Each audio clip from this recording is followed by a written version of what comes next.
Hello, and welcome to Demystifying and Strengthening Gen Z. My name is Kiersten Teitelbaum. I'm the Director of Curriculum and Academics at World Strides, which is a leading educational student travel organization. I have my master's in education in the social foundations of education, and I'm in the process of completing my doctorate from the University of Virginia. One of my greatest joys of my position is that I get to see the transferable life skills that our students develop while they travel. I plan on doing a number of things in my session today. First and foremost, we must get you familiar with the research and the terms around resiliency. Second, I will share why this is important for our students today. Third, I will share with you recommended strategies for building and strengthening resilience in our students. Our goals for today is for you to leave this session feeling comfortable using these skills with your students and maybe even yourself. So what is fragility? I think most of us understand this concept, but perhaps you're not used to having it applied to your students or your children or your own mental state. Rather than offering a definition, let's explore fragility through the lens of how we are educating a generation of young people. Big picture, there are three social scientists that we will discuss and share their views as a basis for our further recommendations. First, let me start with a quote. In stark black and white, the adolescent boomers gaze at the camera with the self-confidence born of making your own choices, even if, perhaps especially if, your parents wouldn't think they were the right ones. This picture in the middle is one that Jean Twenge likes to reference when we think of the baby boomer generation. Unbridled confidence, defiant, not concerned about being photographed or being photographed smoking. There is no posing, it's just them as they are. Twenge looks at generational research as a means to understand youth, their motivations, and thus the outcomes of their childhood. She classifies the four most prevalent generations with the years listed. When considering the iGen or Gen Z population, we must consider their emotions and behaviors as partners with the technology that they have access to. Let me take a moment to share a little about Twenge's research on smartphones. It's important to think how involved the smartphone and smart devices have been in altering the collective trends of teenagers. When you look at the research, Twenge noticed a sharp change in behavior right around 2012, which is when over 50% of the population owned a smartphone. Take a moment to read this information. I oversimplified the positives and negatives, but wanted you to have a glimpse into the effects shown through the research. Now, the prevalence of smartphones hasn't just impacted the Gen Z student. It may also impact yourself, your family members, and friends. When talking about this research, I always love to ask colleagues, how many of you check your phone right before bed or as soon as you wake up? Sadly, I know I do. And as a parent, we have adapted our parenting styles to meet the requests of our children. My daughter, with all of her extra time at home over the summer, would always ask for the iPad first thing in the morning. It became a bargaining chip for good behavior. Now let's take a look at some of Twenge's statistics. Take a moment to look at these charts. This reflects not just the mental health crisis, but what can be described as typical behavior, with 2007 clearly marked as the year the iPhone was released. On the left, hanging out with friends significantly declines. I should note that means in-person hanging out with friends. On the right, students are less likely to get enough sleep at night. And not surprisingly, students are more likely to feel lonely. In this chart especially, you can see that sharp spike right around 2012. As an educator and in the educational travel business pre-pandemic, I've seen a much higher instance of mental health concerns and a focus for wanting instant information at all times. Now, I know what many people are thinking. Where is the line between what educators do and what parents do? It's a great question. Next, I'll talk a bit about Lenore Skenazy and her research. Assessment of risk and how that assessment has changed over time is the basis for the work Lenore Skenazy does. I love this collection of photos because it considers how parenting styles have changed over time. For my generation, we started with the helicopter parent, and now we are seeing bulldozer parents who don't just watch their kids, they clear the path in front of them. Skenazy talks about how the shift in parenting styles started right about when the missing children started to appear on milk cartons. We, as adults, started to hear more about the risks associated with letting our kids play until the streetlights came on, and started letting fear guide our decision making. What we are missing is the ability for our kids and our students to learn on their own. How will kids learn to settle playground disputes if they are always intervened? How will kids truly know their own success if we don't let them fail? I also want to add a comment about the photo on the left of the kid chopping wood. Skenazy loves to tell a story. This kid was outside chopping wood in the suburbs of Chicago, and a person walked by, saw the child, and thought, oh goodness, a child with an axe, anything terrible could happen. That individual called 911 and the police came.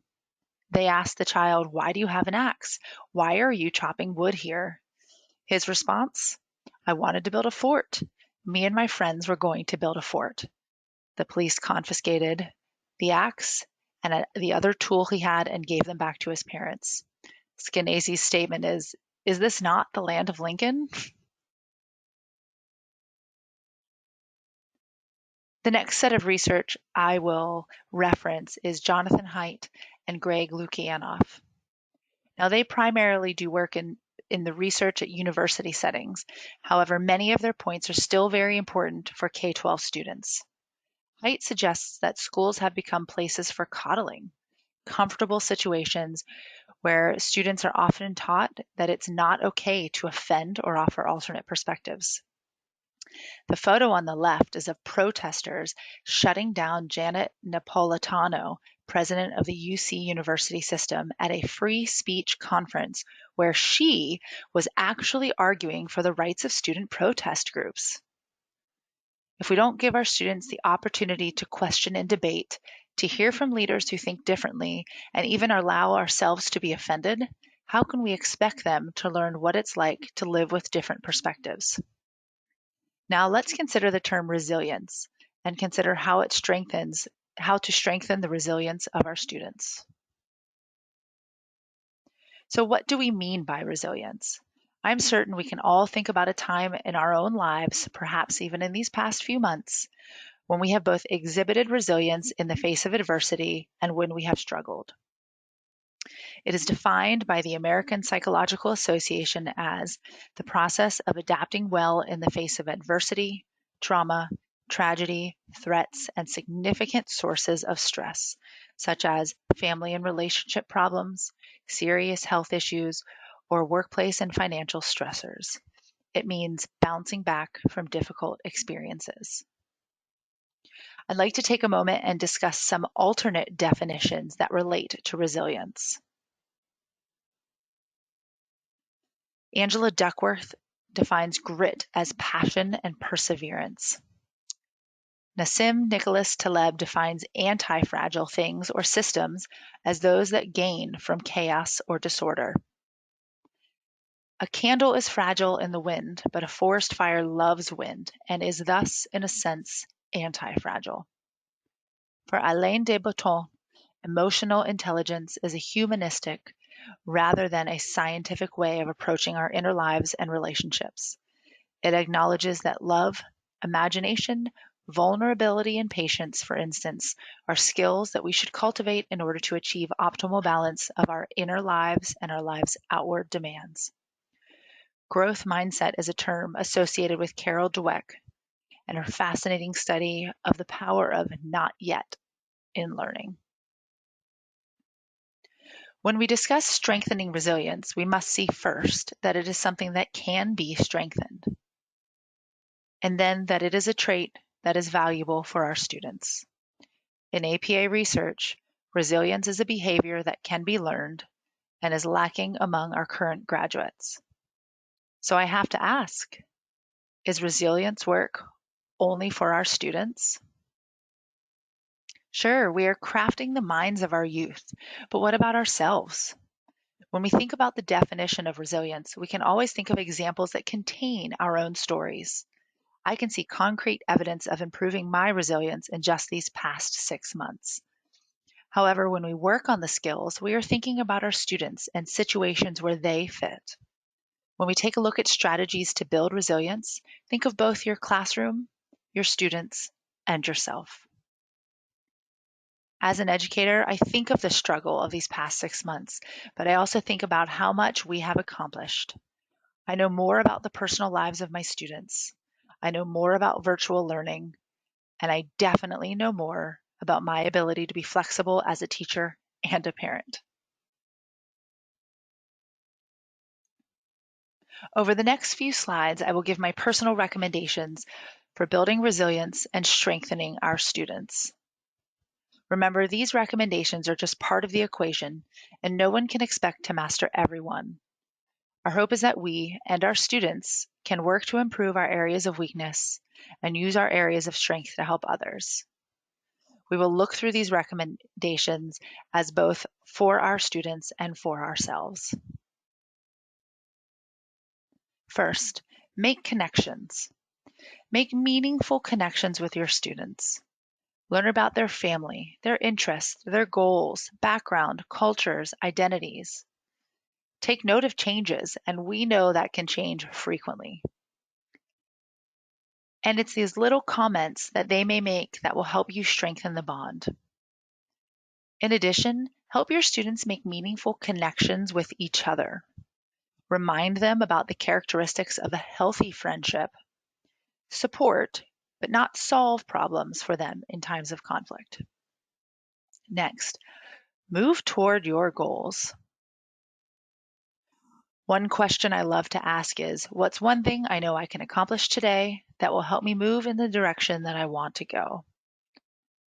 Share your goals with others, family, friends, or your students, and encourage your students to set goals in your classroom that are both measurable and achievable. Third, keep things in perspective. Another question I love to ask is what I am doing helping or harming me or my students? For example, is assigning work on a weekend that may not be necessary helping or harming my students? Is scrolling social media after a normal bedtime hour helping or harming?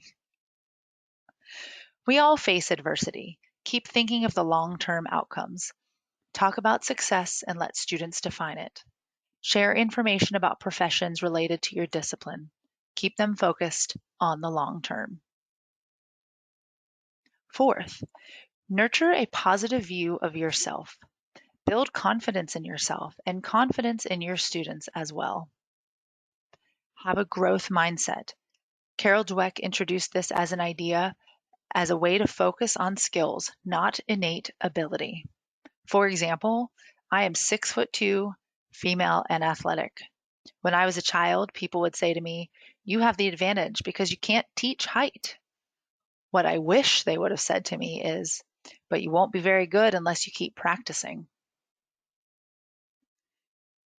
Look for opportunities for self-discovery. Despite adversity, how have you grown?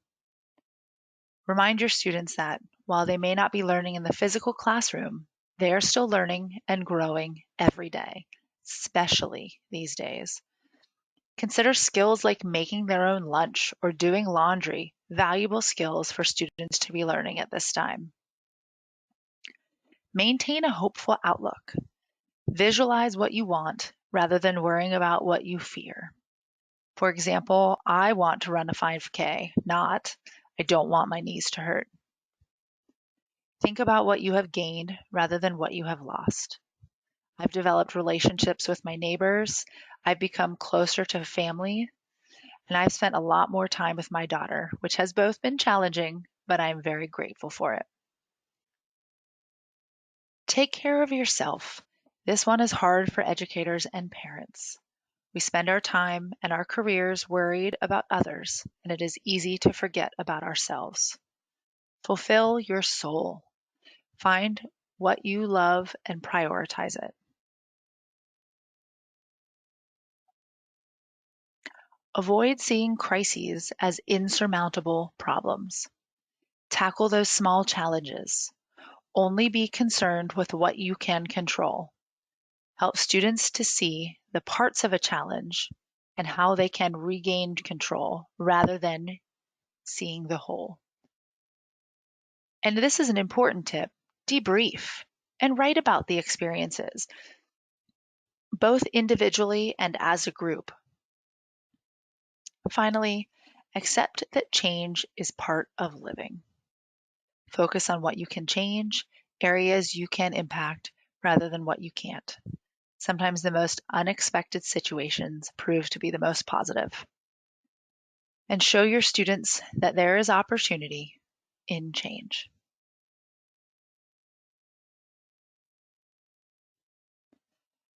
So before we conclude, I want to share what are my 3 biggest takeaways from doing this research and sharing this presentation. First, talk to your students about the research. Ask if they believe it or see it in themselves or their friends. Ask your students how they can work to change their outcomes.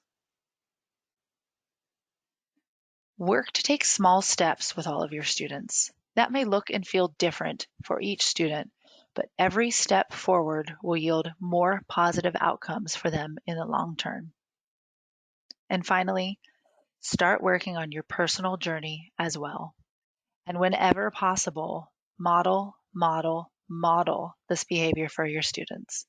We find that students learn so much more from seeing the way we react as opposed to what we tell them. Listed here are 3 of the foundational works that were used to support the research for this presentation. And finally, thank you for attending this session. We hope you enjoyed your time and are able to make use of some of these strategies immediately.